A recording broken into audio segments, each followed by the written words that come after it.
Hello and welcome to the SpaceChem 2026 tournament. Right now we have the results for round 0, which has the name Rejiggling of Elements.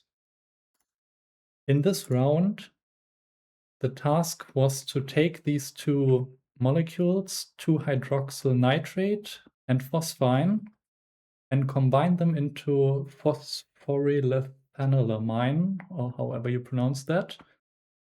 So I tried to incorporate some real molecules that exist in real life and have not been used in SpaceChem, maybe.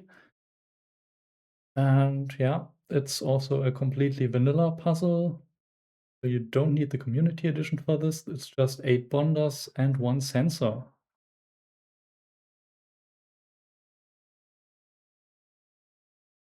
So yeah, the row and column numbering is also available. We have some guides somewhere on how to incorporate that into your own game files. So you also see ABC letters and 1 to 3 numbers here. And we can more easily talk about which squares we are talking about. So yeah, you need 10 outputs. Each of them consists of one of the 2 inputs. I think that's everything set except for the metric. The metric is 1 million times Waldos. So it's really about optimizing the Waldo count. That means just using one of the 2 Waldos. And then that's also a little bit about optimizing cycles with a minor tiebreaker for symbols.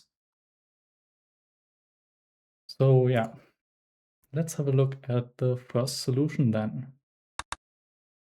That is the one by CrazyBot27. I tried. And as you can see here, it's almost a 1 Waldo solution, but then the second Waldo was needed for some little thing at the end. And we can have a look at it run. So first of all, the 2 inputs get input right here. And what are we doing with them? There are these bonders in a T-tetramino shape on the left and on the right, and they get used to debond the oxygens from the nitrogen and the hydrogens from the phosphorus. So if you have a look at the inputs and outputs, you notice that the nitrogen here is surrounded by oxygens, but in the end the phosphorus should be surrounded by oxygens, and with the hydrogens it's the other way around. So it's generally a good idea to debond those and swap them around in some way.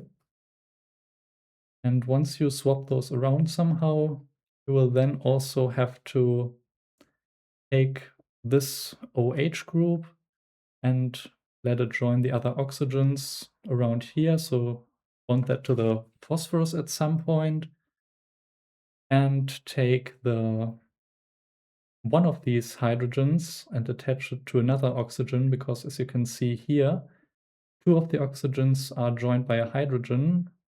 So one of them will probably be this one, and another one needs a hydrogen from around here. And then you still need to attach the nitrogen with 2 hydrogens to an empty space around this carbon. And the remainder of this 2 carbons doesn't really need to be touched at all. And it's just about the order in which you do these things and the placement and orientation of everything, which determines how easy or difficult it might end up being. So that being said, the phosphorus and nitrogen get debonded, and 1 hydrogen gets placed all the way over there.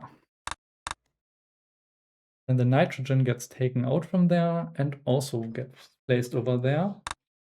That is one thing about this solution which might not be quite optimal. Carrying all these individual atoms far away from everything else and storing them like that and picking them up again later is a lot of pathing that takes up space and also time, but space is the main problem here, since one Waldo was not enough. Okay, then the phosphorus gets brought up to there and joins the oxygens. The nitrogen gets brought down here to join the hydrogens.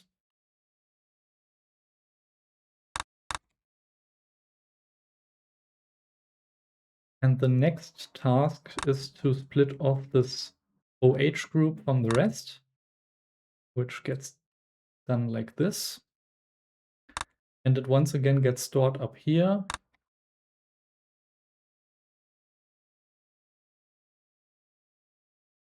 And it gets replaced with the nitrogen, which already has the hydrogens attached. So this part of the molecule is done. Now all that needs to happen is attaching these 3 atoms over here. And that takes a lot of shuffling around with these grab drops and flip-flops everywhere. So the oxygen ends up there, which is fine. And then this hydrogen needs to end up in some place where it can get bonded to one of these oxygens. And currently there is no such place. So first of all, the whole molecule gets moved over. And then all of these flip-flops happen.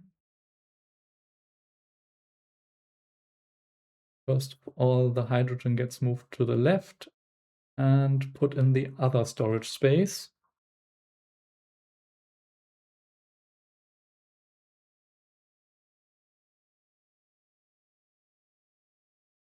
Then it gets brought over. No, it doesn't. It gets brought down here. So this is the problem with having these storage locations with a lot of flip-flops between them, that at some point you just have all of these useless operations just to get one atom to where you need it to go. And yeah, it gets stored up there again, which is already where it came from.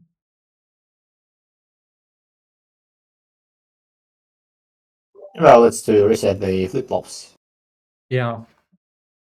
You need to reset flip-flops and also just reuse some paths, and those don't always do exactly what you want, yeah.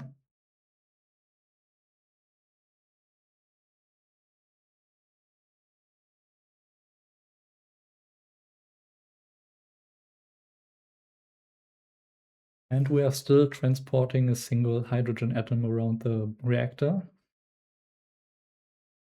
which now finally arrives in the place where it's needed, only to move back and forth a bit again. And this is the complete output molecule assembled with one reactor, one Waldo in the reactor, but it's not over the output zone. And for this sole task, we need a second Waldo, which just moves it over to the output zone. And that is really unfortunate. So if that wasn't necessary, the solution would basically score twice as good. And yeah, then that just repeats, and we can watch it a little faster.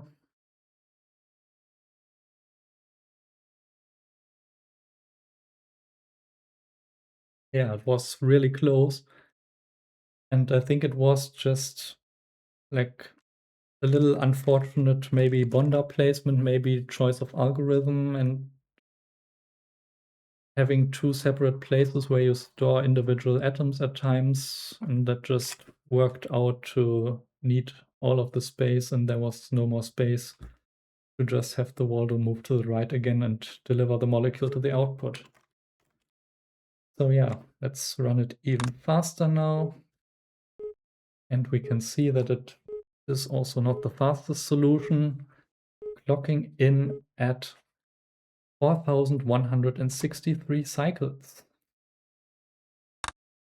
Still really impressive that you managed to assemble the entire molecule with one Waldo. And yeah, let's have a look at the next person. So in next place, we have Anning with a failed one Waldo attempt. Here the second Waldo does a little bit more work. So it's not just moving the molecule over. So both molecules appear here. We have the E-tetromino shape for the bonders again, which makes sense for many solutions. One hydrogen already gets separated from here because that needs to join an oxygen at some point. And yeah, Burkios says in chat, this puzzle was surprisingly difficult to get one Waldo working. So in the process of designing this, so basically when I came up with this puzzle, I sent it over to Pre, and he just... Let me see. Yeah. And so Yellow Bunny comes up with this puzzle, and he says, I think you said that we should give more features to the solvers. But when I looked at the puzzle, I stumbled on a wonder layout that lets you complete the puzzle with very little effort. Like, it would be quite difficult not to solve the puzzle once you found that layout. This must have made us blind to the actual difficulty of the puzzle, because once I came up with it, Yellow Bunny implemented the solution in I think under an hour for sure. Yeah, initially I had this in mind with maybe like 10 or 12 bonders, but after I sent this to Pre, he found that layout and solved it with 8 bonders in like half an hour. And then using his layout, so he did it with 2 Waldos, and then I solved it with 1 Waldo and that layout in half an hour. So it seemed pretty easy once you found the right layout and algorithm, and definitely doable with 2 Waldos, even if you didn't find that. It was my feeling. So yeah, then we decided 8 bonders should be enough, and maybe that just caused some people to not even attempt the puzzle or not finish it. Maybe we should have given more bonders in retrospect.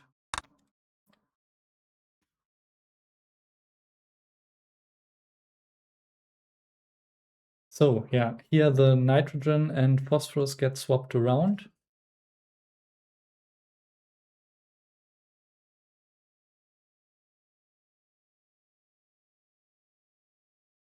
Which is pretty standard for many solutions.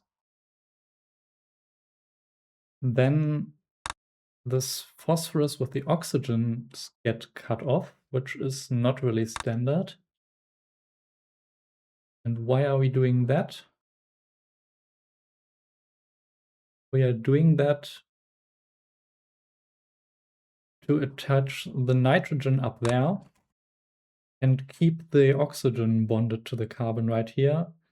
So basically all solutions choose to put the phosphorus up there and nitrogen down there, but Anime does it the other way around, which may or may not be a good idea.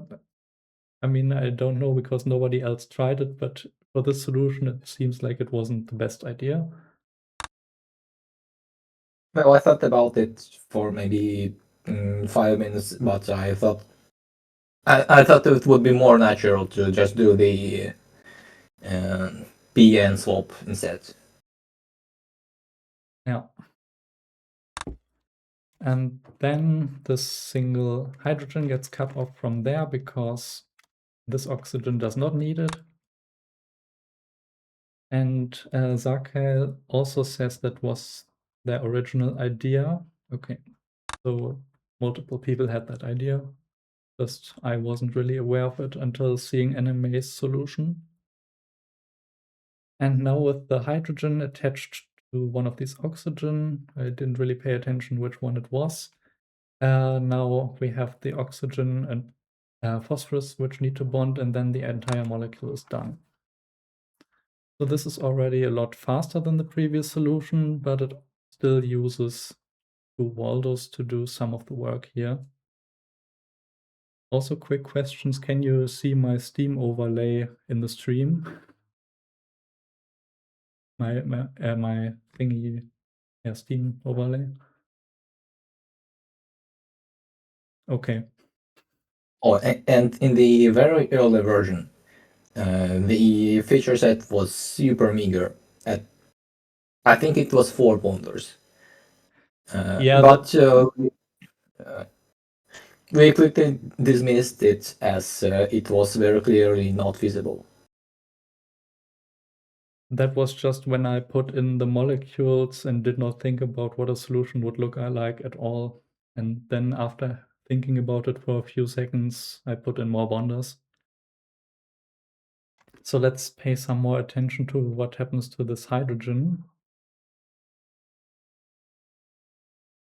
It gets cut off from the top right there.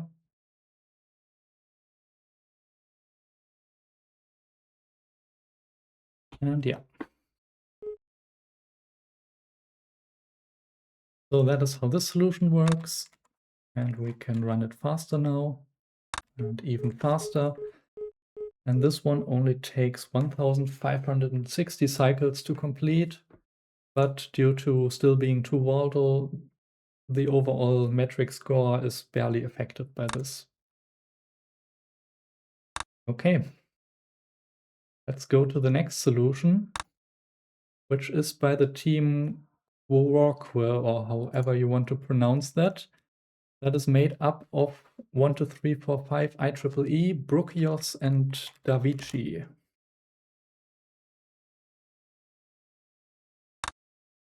And also the solution is called unnamed solution copy. That is very original. Did I read out the name of anime solution? Just go back. Yeah, I did. So this is the first 1 Waldo solution. There are still the 2 T-tetrominos.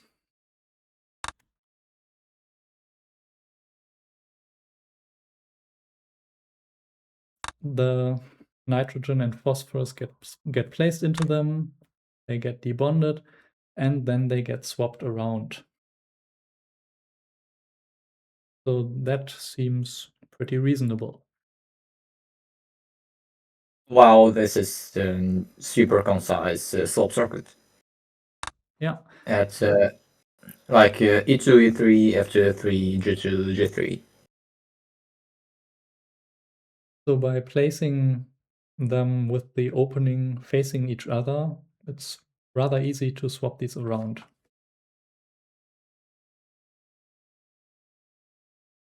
And yeah, the solution apparently only was made last night and then improved a little bit, so not too much effort went into naming it. Now, after these 2 atoms have been swapped around, a double bond gets created here, which will be important later. This hydrogen gets debonded and then rebonded down here using bonder priority. So this bonder bonds down there rather than up there, because 2 is a lower number than 3. The OH group gets debonded right there and bonded to there. Not there, the nitrogen gets bonded to there, which creates this half of the molecule, and for the other half, the OH group is still missing. And that gets transported using the same swap circuitry again, which might waste a few cycles, but it's also cool that you reuse that. And it's in the right place, gets bonded. And that's the entire molecule, which you detect with the nitrogen sensor and then just output.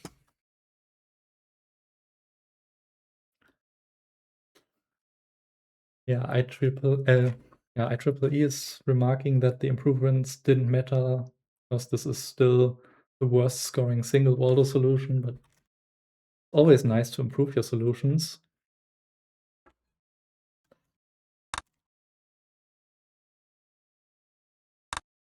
So yeah, we can run this a little faster now.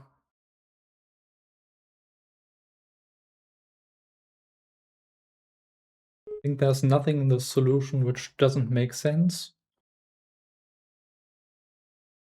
Just that other people found even better ways of doing some things.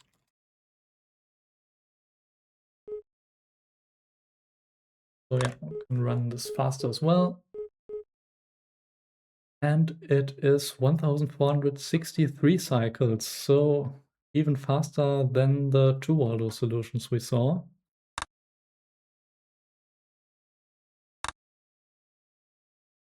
And moving on to the next place. Before we do that, Brokius just wrote, the swap circuit running twice is pretty bad for speed. Also, the reorienting of the NH3 is also pretty bad. Yeah, so some of the things aren't optimal, but when solving such a complex task with one Waldo, it is often a given, unless you're really good at the game or just find the perfect solution randomly. And maybe someone did that, we'll see that, or we won't. In the next place, we have Big Mango Head with direct bond copy ×2. Big Mango Head is using the wrong Waldo for single Waldo solutions. So that's not great, but the solution is pretty good, so that makes up for it.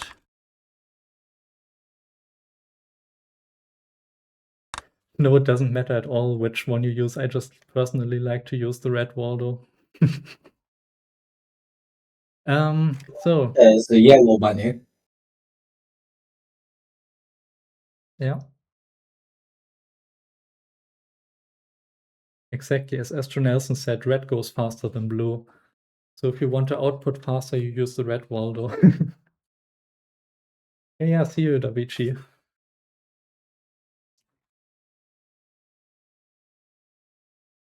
Might be slightly infinitesimally faster by outputting, but it is also slower with the first, or the first input happens earlier by an infinitesimal amount, so I think that evens out. Or something. So here we see something slightly different, which is the OH group getting cut off first. And also the Bonder arrangement is not 2 T-tetromenos. This one is in an L shape. So let's see how that gets used. The nitrogen still gets placed on this Bonder arrangement.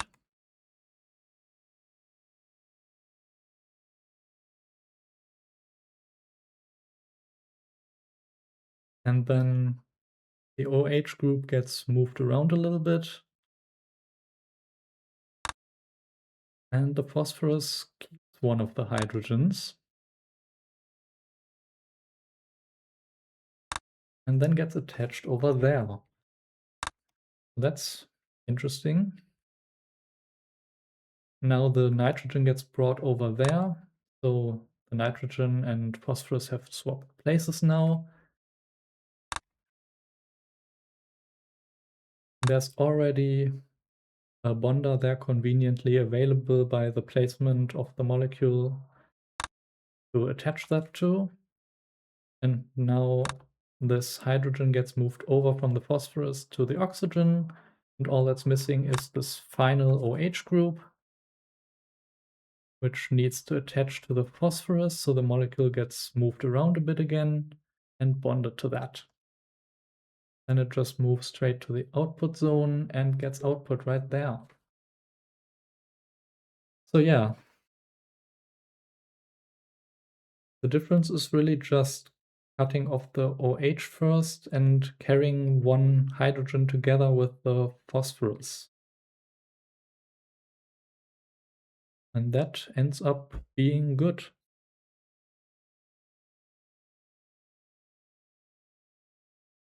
Also, we create water here temporarily, and I think it is the only solution that ever creates water.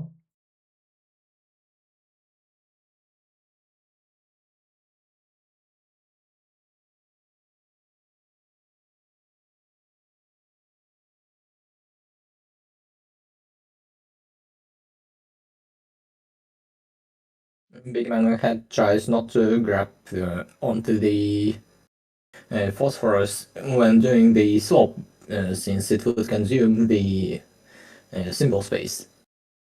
Yeah. Instead, the structure is grabbed by the hydrogen atom, which conserves symbol space quite nicely. That is also something we are going to see in some other solutions in the future, not grabbing directly onto the phosphorus, but grabbing onto something that is already bonded to phosphorus. Usually ends up being quite good in this puzzle.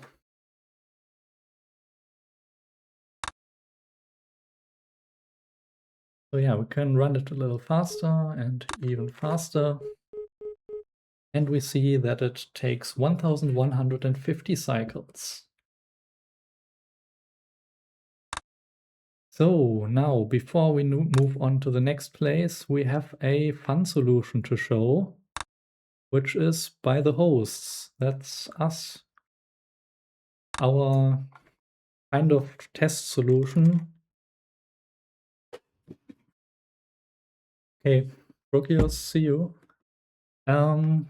Which we still improved a little bit after the round started, but before looking at any other solutions. Here, this is the Bonder arrangement that Pre found rather quickly that ended up being really good. So if you want to have a top 1 solution, maybe your Bonders need to look like the number 1. Maybe that's just a coincidence. So how this works is we input both molecules as usual, place them onto these two T-tetramernos, which are now connected here. Then we swap around the individual nitrogen and phosphorus atoms, which is maybe not ideal in this solution because this is quite far to travel back and forth, and we have to grab the phosphorus directly. But after we've done that, we can just move everything over, and you can see that this hydrogen already got bonded to the oxygen rather than the nitrogen by abusing bonder priority a little bit. So we don't need to carry that around anymore. So all we need to do is grab this OH group, which was the reason we shifted the molecule to the right by 2 places to have this over the bonders. We grab that out of there, place it a little bit to the side for now, and then just move it down, and this already bonds correctly. And now all that's missing is attaching the OH group over there. And that is the entire molecule, and also this double bond conveniently done. So let's have a look at that again. We swap around these 2 atoms.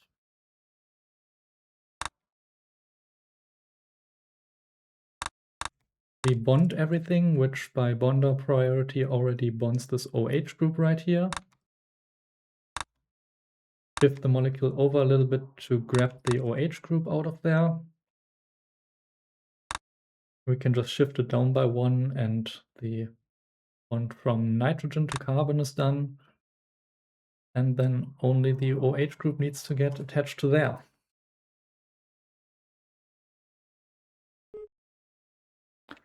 So yeah, that was our solution to this. But well, of course, your bunny knows how to do the swap circuits. I don't, for example. Yeah, it's just a few flip-flops. Famous last words.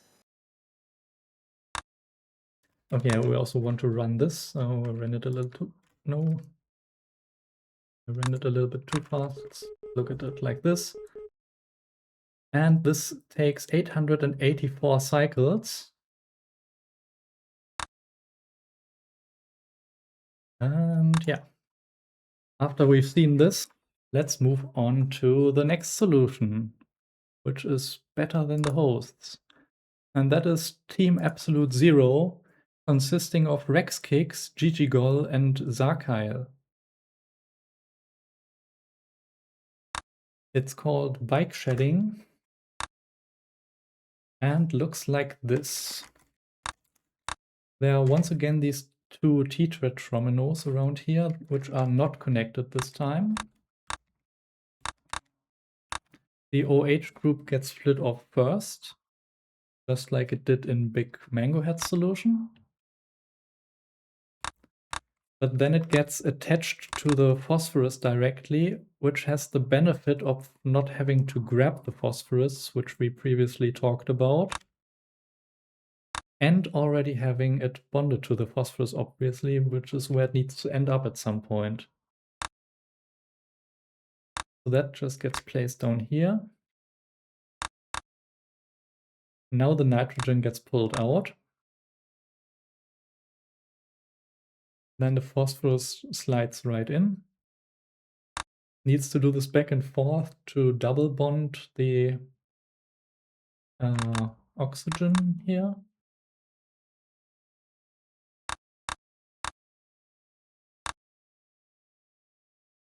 And then the nitrogen bonds to all the hydrogens. The hydrogen gets put next to the oxygen over there. Some reshuffling to put this onto the bonder. Now using bonder priority, the hydrogen gets put there. I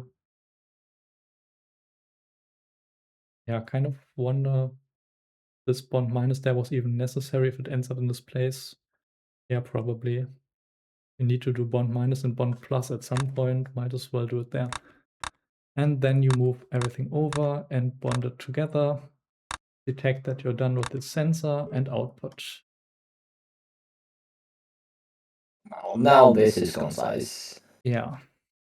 So I think the big improvement is bonding the OH group to the phosphorus directly and not having to grab that at all and just handling it together.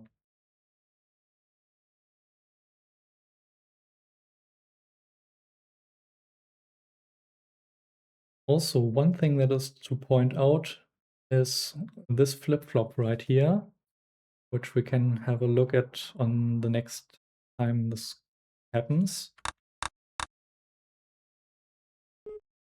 So when does that happen? Yeah. Right here. This flip-flop is primed now. So it is active, meaning this nitrogen moves to the left and to the right and then gets brought there ultimately. But on the very first time, the flip-flop is not primed and the nitrogen just goes straight down, gets placed there, and then ends up here on a different path that only triggers this first time. And that is just to save 2 cycles and not have this flip-flop primed. I think this is the only solution that is not completely periodic. Yeah. Because that flip flop.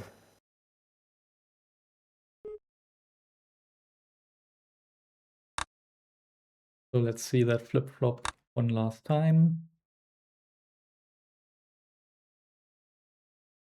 And then we can run this to completion.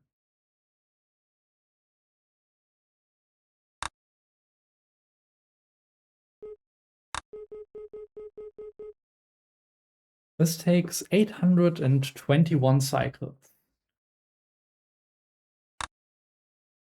So let's have a look at the next solution, which is already the first place. And that is Tough Thought with single Waldo hijinks. What did Tough Thought do? Tough Thought has, of course, the best bonder arrangement, which he independently discovered. And of course, he also used the right Waldo color, which improves the solution a lot. He places the phosphorus with the hydrogens, so the phosphine this way around. Big Mango Head is asking if there's an extra arrow on C4, and I don't think it is, especially because it's Tough Thought. There is some bounce back happening there. So yeah, this does not get placed in such a way that all the hydrogens get debonded, but one of them remains, and let's see why that is. First of all, everything gets moved over and the OH group gets debonded. So we once again see that taking that out first and then handling swapping those two seems to be better because you don't need to grab the phosphorus. So he just bonds all of this again, all of this together, rotates it, and then debonds. So he needed this bonder to attach the oxygen first, and then with the rotate can get rid of all of the hydrogens at once. Then he just places this here and moves the rest of the molecule around a bit to take out this nitrogen over these bonders and attach it here, while also with bonder priority already attaching hydrogen to this oxygen, which is the good thing about this bonder layout, that just happens automatically, even if you need to travel a little bit around to get from this place to down here. And he picks up the phosphorus again, slides it in there. That is the entire molecule minus these 3 atoms, which are already on bonders, so you can just move the molecule there and that's everything. Rotate, drop, output. That is a really clean solution. Congrats to Tough Thought for finding this. It's both a really great layout and also a really great execution of what you're doing with that layout.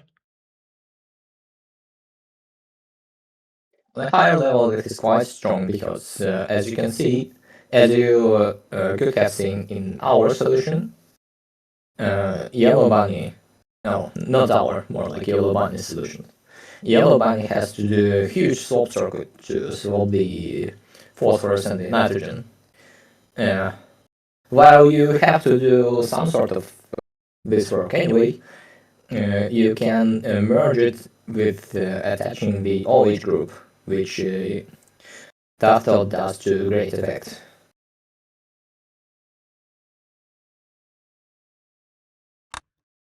So on a more macro level, I think the idea is that, well, we have to do that anyway, but we can do more useful work while we're doing that. Okay. So Saka is saying that it's interesting that the intended solution was the fastest, but of course that makes sense. I mean, it was not necessarily the intended solution, it was just a really good solution that we found rather quickly, and then we weren't sure if there were other arrangements that were even better, but turns out this was apparently the best layout for this. I must admit we have no idea what's the fastest for some of our puzzles. Yeah.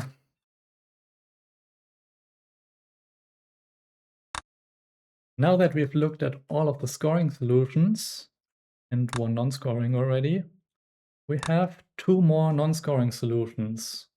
One of them by Big Mango Head, which is 2 Waldo copy times 3, which, as you might guess, uses 2 Waldos.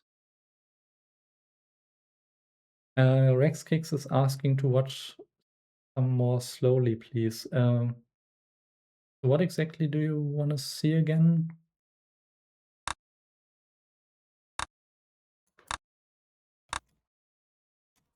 Okay, I'll just let it run through once again.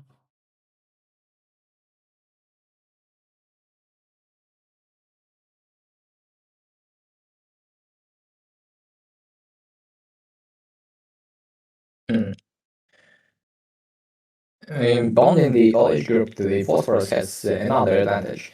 As you can see, symbol space around D6 is rather congested, as there are multiple uses for that path.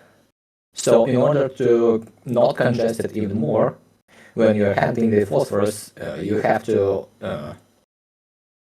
it's great if you can use it without occupying that bonder with the symbol. And by taking it out from the side, that dot avoids symbol congestion.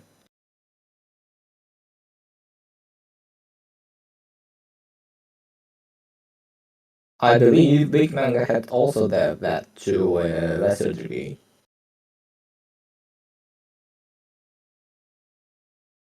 Also right here we can see that this arrow is in fact not useless. So yeah.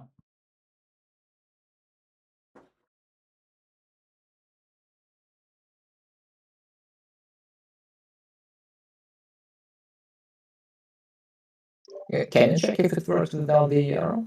I mean, it should work, it would just be slower. Yeah. So it only takes 696 cycles with that arrow.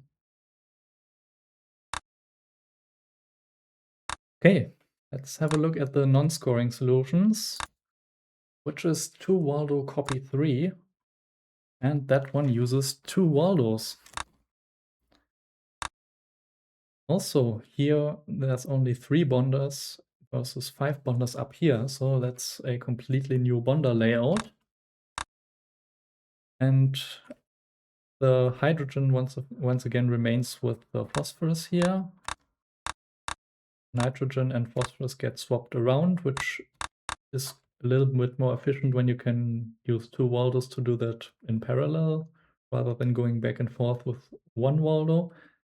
But also this red Waldo is going on a really large detour, and that does not seem that great for a cycled solution, if this is meant to be a cycled solution.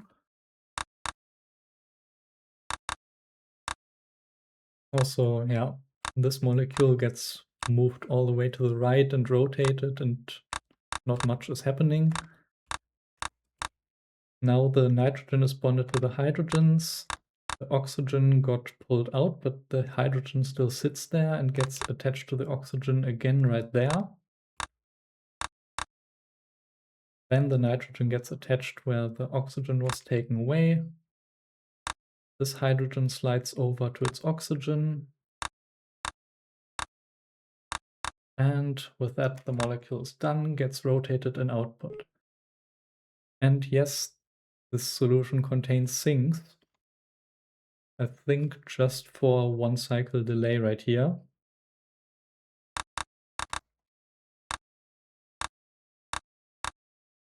And Big Mango Head says, this is a cycle solve, but not a good one. I wasn't sure how much others would have worked on this, so I thought I might as well submit what I had. And yeah, I encourage everyone to submit any non-scoring solutions you have. This one is not terribly optimized, and we have another one to look at, so let's look at the other one instead. This one takes 452 cycles, so it's still faster than single Waldo. By the way, you should submit even if you don't think you have a particular solution, because if you don't submit, then you get 0 points. But if you do submit, you will still get some points from the meta metric, even if you come in, say, last place. Yeah, exactly. The meta metric works in such a way that everyone already gets a quarter of the points just for participating. And if you're in the top 10, I think you even already get 1/3 without doing anything else. Submitting is free. Are we the product? IEEE asks, well, maybe. Who knows? And Rejiggling says, most of the time sinks are inferior to making the path length match or other methods. Yes, in top solutions, you often don't see things, but there are places where they are useful. So let's have a look at a faster 2 Waldo solution by Team Absolute Zero, which is called fast 2-Waldo solution at B7. Maybe I should have screamed that, but I don't want to ruin my voice. So we input only one molecule for now and move that around a little bit. The OH group already gets removed from it and immediately bonded to the phosphorus while inputting that. Then we have an almost collision right here. The phosphorus gets debonded. Nitrogen gets debonded. They can move around each other with 2 Waldos. Everything gets bonded together. We use bonder priority to shuffle over the hydrogen and attach the nitrogen. So yeah, this is really clean. Does many things that we've seen before, but faster because it has 2 Waldos.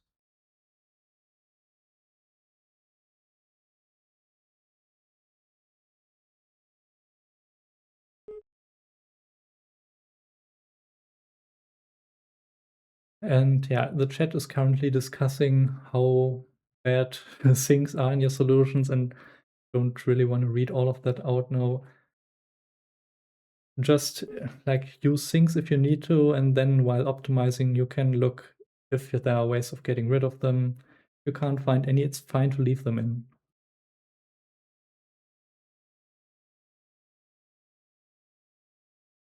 So yeah, let's run this to completion, and it takes 317 cycles. So that is our fastest solution. We have 2 non-scoring solutions by participants, and I said I would award fun points for those. So neither of those 2 solutions are particularly creative or interesting. They're basically just do the same thing but with 2 Waldos. So I'm reluctant to give them full points for that. So maybe I will just give Team Absolute Zero half a point for having a nicely optimized but uncreative solution. And Big Mango had quarter of a point for doing the same thing but with less optimization. So there's still a lot of fun points to collect in the remaining rounds. Rex Kicks agrees with my assessment. And yeah. So now that we've looked at all the solutions, let's look at the next rounds. Well, John the Leafy Lobani is just a plot of him to hoard all the fun points for himself. I'm not even giving myself any fun points. You are preventing fun. I don't think so. Okay, this right here is round 1, which already started yesterday and will continue for 2 more weeks roughly. And you are given lithium, beryllium, and boron, or elements 3, 4, and 5, and are supposed to turn them into beryllium, boron, and carbon, so 4, 5, 6. That means you just need to increment each atom by 1 and do that 100 times. You have 2 fusion lasers and 2 fission lasers to do all the nuclear things you want to do. There are multiple approaches to how this can be done. We are aware of that. Don't want to say too much more about that. So this already seems more approachable than the warm-up, because we've seen some submissions by people who did not participate in the warm-up. And yeah, maybe we made the warm-up too hard, but it also wasn't really that much about optimization and more about just solving it. Yeah, some people agree that the warm-up was a bit too hard. So this one is definitely easier. It was mostly designed by Pri with some input from me. At first, we wanted to give it some flavor text with programming related increment each by 1, which I forgot about and came up with a different flavor text, and then we used the different one instead. But yeah, he still wrote it in chat, so how you would increment each atom if it was C++ was the old flavor text. So yeah, that is round 1, and you are supposed to optimize this for cycles. No, you're not supposed to optimize for cycles. You're supposed to optimize for cycles minus 678 squared plus 123 squared, all that in brackets. Take the square root of that, add cycles minus 678, divide all that by 2, then add symbols plus 0.3 times grab drops, all that in parentheses. Divide by 1000 and add to the previous expression. Yeah, exactly. So you're supposed to optimize this for symbols. And minus 678 is there to make differences more important. The significance of 678 is just that this right here is 3, 4, 5. This is 4, 5, 6. So might also be fun to have numbers like 6, 7, 8, and 1, 2, 3 in the metric. There's no bigger reason. And the metric is so complicated just so that it's not possible to break it by making it become negative or stuff like that. RexKicks is asking, why are grab drops discouraged? And they are not that discouraged, they're just a little discouraged compared to a single grab or a single drop, because I sometimes see solution where people just spam grab drop everywhere instead of using the correct symbol, and I find that annoying to look at. So I want to discourage using grab drops a little bit.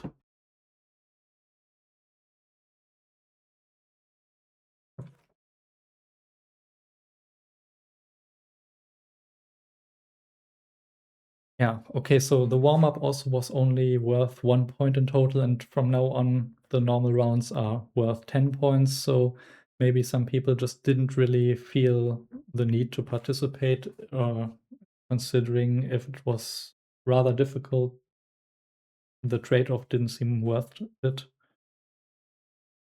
So yeah, if you see this and find it interesting, please still consider participating in the following rounds. And speaking of following rounds, I have to announce some more things. Namely, the first challenge, Benzene Sucks.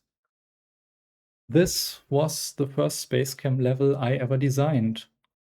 And I never beat it, because there aren't that many bonders to do a lot of things here. And because I never beat it, I think maybe someone else should beat it. So that is where all my participants come in. You have until the end of the tournament to beat this level, and the metric is encouraging you to solve it for symbols, but it's really just about solving it at all. And I give the warning that it has not been solved by anyone and might be rather difficult. So if you thought the warm-up was difficult, you might find this one even more difficult. This is worth 5 points. Well, admittedly, I couldn't do it in playtesting because I'm just bad. So this is another thing that is not that much focused on optimization, just on being able to beat it at all. And if that is not the kind of puzzle you like, it might be fine to skip this and focus on optimizing puzzles that are worth more points. And missing out on these 5 points might not be that bad. So the thing is, I have 2 challenges, which are only worth 5 points right here. And there will be 2 special rounds, which will be worth 20 points. The thing with challenges is that they are maybe more controversial, so a level that has not been successfully cleared by anyone before, and the thing that I'm going to announce next. And I understand that some people who don't want to engage with those, so I don't want to give too many points for that, but I still want to include it. And the special rounds are more traditional levels, which just might be more difficult, but also have more time. So I think it's fine to give more points for those.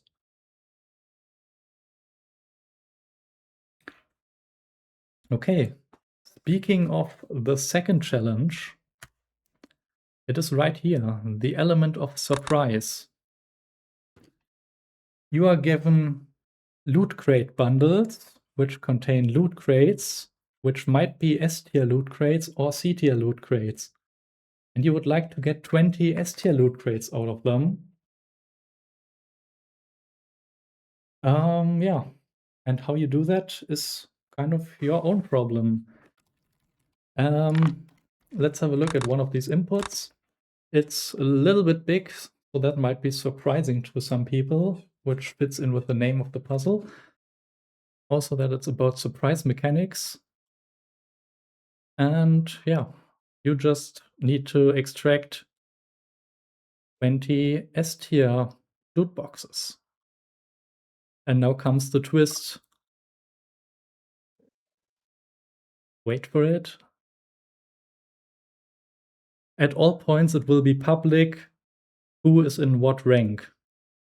So as soon as you submit, everyone else will know that you submitted and how you rank compared to the other contestants. Oh, Astro Nelson, I thought of this joke, but I couldn't find a way to include it in a way that wouldn't self-deprecate.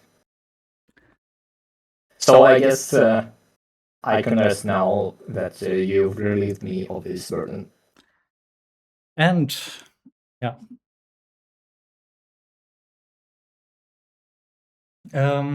In order for people to not game this by submitting 5 minutes before the deadline, as Big Mango Head says, you won't know what the deadline is. This puzzle lasts between 1 and 3 weeks, and you don't know when it ends.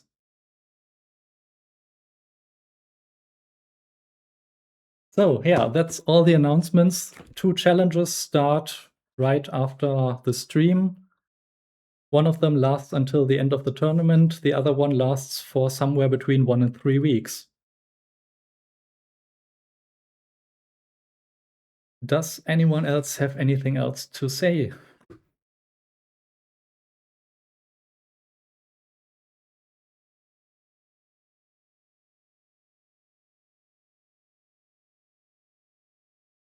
Yeah, exactly. These are the 2 challenges. There will not be any more challenges, but then there will be 2 special rounds which have more time and maybe more difficulty attached to them.